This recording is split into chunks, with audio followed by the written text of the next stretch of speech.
In today's video, I'm going to talk about why I left Pathfinder 2nd edition behind and returned to D&D 5th edition. This video is sponsored by Songs of the Spellbound Sea, now on Kickstarter. More on them later. Greetings gamers, I'm Anta and the cake is a mimic, and today I want to talk to you about why I left Pathfinder 2nd edition behind and returned to 5th edition. Now, this is something that I've been thinking about for a long time before I made the switch. It took me a lot of introspection to get to the decision, and I thought it was worth talking about because we see a lot of videos from people like me talking about moving from 5th edition to Pathfinder 2nd edition, but we don't see a lot of coverage of people going, hey, actually this system wasn't for me in this case, I'm moving back. And I think that that's an important counterbalance to add to the kind of larger discussion about PF2, because I still really like PF2, I like a lot of the things that it does, but it's not perfect for every group in every situation. And I think it's important to talk about that and talk about the reasons why it might not be a fit for your group. So to start with, we'll talk about why I started to think about leaving PF2 behind. So when we first made the switch from 5th edition to PF2, one of the things that I really looked forward to was having more codified rules, more things written in the rules text saying, here's exactly how this thing works. At first, I really enjoyed having this, but over time it started to become a real problem. I started to find myself feeling shackled by it. I felt like every single week there was a good portion of our session taken up by looking at rules interactions. Part of this is due to the tag system, which I spoke at length about how much I was excited by before moving into the system. In reality, I think too many codified rules are hidden inside tags and not put in a monster stat block. So a lot of the time, you'll go to do something with a monster or try and do something as a player against a monster, and something in the tag will mean that that's not possible or mean that there's a rules interaction that behaves in a weird way that you didn't expect, and that's not immediately obvious because it's not in the monster stat block, it's in the tag. So you have to go down a rabbit hole to find it. And that started to get real annoying real fast. At first, I chalked it up to inexperience with the system. We were new to it. I'm sure it'd get better. It never really got better. This obviously won't be the case for every GM or every group.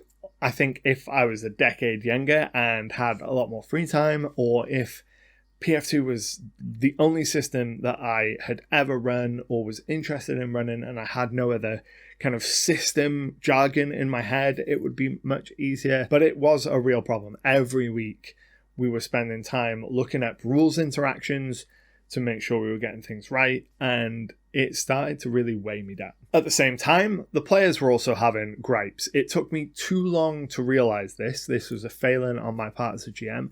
I was so wrapped up in how I was feeling about the system because I was feeling uncomfortable and awkward, and I wasn't excited to play every week for quite a long time before we made the switch, that I didn't really look outwards and see the problems the players were having until they'd become so unavoidable that they kind of slapped me in the face. But every week for what feels like months, one or more of the players would have some kind of gripe about the system mechanics. It felt like every week we were discussing some kind of problem we had with the system. Not with the game that we were running, not with the specific encounter, but with the system itself and the text. And I was so wrapped up in my, oh my god, I've brought everyone over to this system and I'm not enjoying it, what am I going to do? That I didn't realize that everyone was having gripes and bugbears about this. But whether it was a caster mentioning one week of how annoyed they were at the way casters work in PF2, very valid criticism, by the way. I know the PF2 designers are like, casters work exactly as they intended. But especially if you're coming from 5th edition, casters do kind of suck in PF2. But also for martial characters, every week one of the martial characters had some kind of gripe about the system as well. Now I want to be clear, this is very much a me and mine problem and not a system problem. If you love really crunchy, granular rules, then you're going to love PF2. If you want your players to perform in combat like a well-oiled tactical machine where no one is kind of a star and everyone is just a small part of the puzzle that adds status effects and chips away on the conditions in every single fight, you're going to love PF2. But for me and my group, it just wasn't working. And one of the problems is I'd become so concerned with the balance of PF2. I'd heard for ages before we started playing of how balanced the system was. And I'd seen while reading the system how balanced the system was and how everything worked. And with encounter building, when we started playing, it worked really well. And I started to get into a space where I was just really afraid to do anything that might tweak the balance, because I didn't have the level of system mastery to know what the knock-on effects would be of that.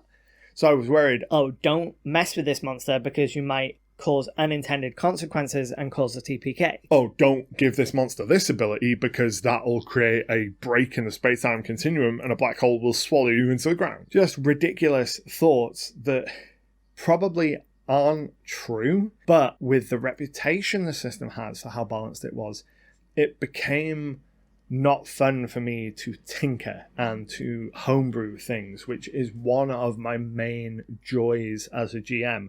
And it's also one of the things that I think makes my campaigns so fun for my players. And this was the moment where I had a real revelation with my players. Today's video is sponsored by Songs of the Spellbound Sea, which is a book for 5th edition, which is currently available on Kickstarter. This book is designed to give you everything that you need to run a nautical campaign. Inside, you're going to find complete seafaring rules, including naval combat, exploring the oceans, as well as an entire system for using your ship as a bastion and upgrading it and applying all sorts of cool effects to it. Not just that, but the book includes 3 new classes, as well as a ton of subclasses for each, and subclasses for all of the base 5th edition classes as well. There's more than 200 new and improved spells for all of you spellcasters out there to sink your teeth into. There's new monsters, new magic items, as well as 3 islands, which you can use as kind of mini campaign settings that you can drop into your world kind of anywhere, and they're filled with plot hooks and details to fill out your world. So if you're looking to run a nautical campaign and you need some places for your players to stop off along the way, these are perfect for that. The campaign is live right now on Kickstarter and is already fully funded and started unlocking a whole bunch of stretch goals. I'll leave a link down in the doobly-doo for you to check it out, and thanks again to So Many Robots for supporting the channel. So during one of our last sessions in the system, the players were once again kind of discussing their gripes with the mechanics, and I just opened the conversation up to let's discuss whether this system as a whole is right for us. Let's talk about the system itself. And we had a really big conversation about whether PF2 is the right fit for our campaign. We talked about the caster disparity, about the number of options that feel just irrelevant to your character. So you come to a level up and you're presented with just hundreds of options, and maybe 4 of them will actually be relevant. A bunch of the players still felt like they were never utilizing their 3rd action, so the 3-action economy wasn't fully benefiting them in the way that we had expected it to. And there was a whole bunch of other things. We talked for well over an hour about all this stuff until one of the players made a really offhand comment that completely changed my perspective and clicked everything into place, and I knew immediately then and there we need to leave PF2. They said, I miss having the Anto weird homebrew shit. I miss having cool magic items. I miss meeting incredible monsters, and I miss just your weird creations. They said that it felt like for much of our PF2 campaign, all they'd really got on was stock options, and I couldn't disagree with that. And that's when it clicked for me that the PF2 game I was running was just stale. And you might be watching this as a PF2 player or a GM, and you might be like, oh, the problem isn't with PF2 as a system, the problem is with you. And I'm saying, yes, that's exactly right. The problem isn't with PF2 as a system, the problem is with me. I'm making this video because there will be other people who will switch from 5th edition to PF2 thinking that it's going to solve all the problems they have, and they will find themselves in this situation where they're like, something here doesn't fit right. You might feel like, I've made the switch, everything should be better, I've heard nothing but good things about PF2. So I felt like it was important to add a counterbalance to that, to the wider discussion, to talk about, hey, PF2 isn't for everyone. Here's my experience having moved to it, and why for me and this specific group with this specific playstyle, it wasn't the right fit. Editor Anto here. I forgot to mention that just because I don't intend to GM PF2 for this group anymore doesn't mean I don't intend to play PF2 ever again. I would still absolutely happily be a player in a PF2 campaign. I think being a player in PF2 is really fun. There's a whole bunch of options. I love the Thaumaturge, and the Thaumaturge is some of the most fun I've ever had as a player. It's just PF2 is not the right system for me and my group in this specific instance. But I'm curious to know what your style is. Are you more of a by the book, I want to do everything with codified rules, or are you more of a loosey-goosey, give me a framework and a sandbox to play in, and then I'll kind of make it up as I go along kind of GM? Because that will tell you, I think, a lot about whether or not you're going to like either system more than the other one. So let me know which you are down in the comments below. I think if I was going to run a pre-written adventure, then Pathfinder 2 would be a really solid choice, because everything is really balanced, everything should work exactly how it intends, and there's a lot of character choice for the players. But if I am going to run an open world sandbox game, if I'm going to run something homebrew, if I'm going to run my style of game, it's probably not going to be PF2. Making bonkers esoteric crap on the fly is where I do some of my best work as a GM. Some of the best sessions that we've ever had, some of the most memorable moments have come as a result of me creating homebrew things, me injecting my voice into the game. And I felt like I wasn't able to do that as well with PF2 as I was with 5th edition, or even with Pathfinder 1st edition, because that was a much less balanced system as well. So you might be asking yourself, okay, you're leaving PF2, but why go back to 5th edition? Of all the systems, the hundreds and thousands of systems out there in the world, why go back to 5th edition? Why not check out one of the many 5e clones or something completely different in the fantasy genre?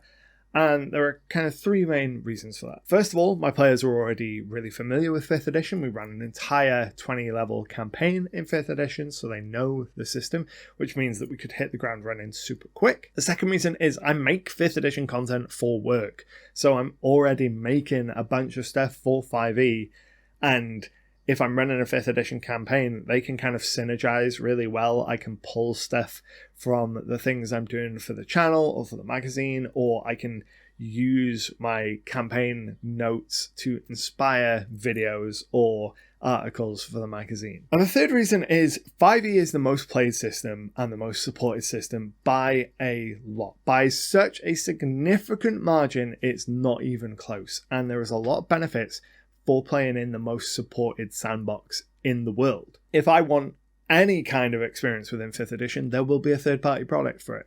If I want any kind of item or spell or anything I could dream of, I will be able to find a version of it in 5th edition. It's also nice to know that unless the corporation behind Dungeons & Dragons implodes, D&D isn't going to vanish. If I was playing the Genesis system, how the hell would I play it? The company has been changed hands, and I don't even know how to get a copy of the physical rulebook anymore. And there's just such a large community for D&D. You know, I'm part of it. I make videos for it. It's nice to be in that big ecosystem to be able to draw on all of those different elements. Since we've switched over to 5th edition, we've kind of soft rebooted our campaigns. The players all made new characters in the same world, in the same adventuring guild. They're kind of like the new recruits that have come in and taken over from their previous group of characters who have gone off to do a quest in the distance kind of thing. And it's the most fun that I've had as a GM in well over a year. It's some of the most fun that my players have had in a long time. It's nice to get the comments from the players again, being like, oh, I really enjoyed that session. You know, they always are thankful and grateful at the end of the session, but it's nice to get messages and stuff after the fact again to be like, that was a really, really good session. And I'm also just excited to make weird shit again. You know, I'm excited to make monsters that can break the balance, but that I can rein in because I know how to rein in 5th edition really easily, whereas PF2 is so tightly wound in its balance. I feel like any little deviation can just break the whole thing. The way I look at it is 5e is like an annoying friend who interrupts me in the middle of a game when I'm already having fun, whereas Pathfinder 2nd edition was like a wall that I had to climb over before the session to even start having fun. And between those two, I'd rather take an interruption to my fun than having to climb that wall before each and every game. because at least I'm already in the process of fun. It's much easier for me to get back in the swing of things when we run into something in 5e and, have to make a ruling or have to look something up, versus it felt like every week in PF2 I was psyching myself up to play. Now 5e is far, far from perfect, and one of the first things that I did when we decided to switch back to the system was fix some of the biggest problems I had with it, including the magic item system. And if you want to keep watching, you can check out the video where I talk about how I fixed magic item pricing just over there. But until next time, happy gaming.